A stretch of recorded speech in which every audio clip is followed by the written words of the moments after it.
Hi there, everyone. This is Leah at the Race Center and Tyler at the Recreation Department, and we're further in the woods. We are further in the woods on this December day, very close to the solstice, with no snow anywhere to be seen. But if you take a deep breath, you can smell the forest. And what is that smell, you may wonder? Well, it's also related to a site that you may see if you go down south to the Smoky Mountains. Ever heard of them? The Blue Ridge Mountains, those blue ridges, that smoky haze, that was there before the Industrial Revolution. That is mostly made up of VOCs, volatile organic compounds, which are things that you might have heard of. Perhaps, if you have painted and you were alive in the 70s and 80s and were painting or earlier, and it was very smelly. Those VOCs are ones that you don't necessarily want inside a confined space, but out here in the forest, those VOCs are naturally occurring. So like when you're walking through this forest of balsam firs and you're like, wow, it smells so wonderful.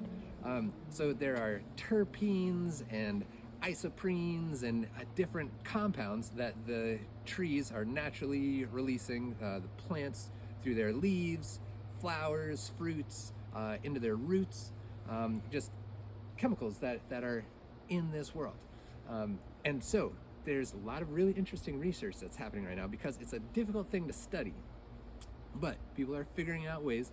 And so, when people are talking about forest bathing and how there's that natural sense of well-being that one gets when you're out in the woods, part of that may be the naturally occurring chemicals that are part of the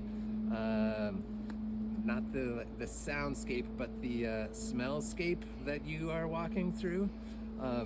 And the plants release them for lots of different reasons. It might be because they've been attacked by an herbivore, and then within seconds or minutes, that plant will release different chemicals that will either try to repel that herbivore that's munching it by making jasmonic compounds that make it taste more bitter. It actually will change its chemical makeup just like that.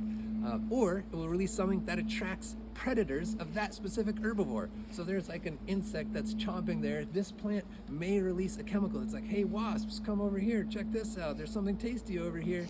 And so this is a whole new world that's just starting to get figured out how to study the smells and those volatile organic compounds and how they interact with one another and how that affects the forest generally, communication within the forest, and how it affects our interactions with the forest and what it does for the beings that are here.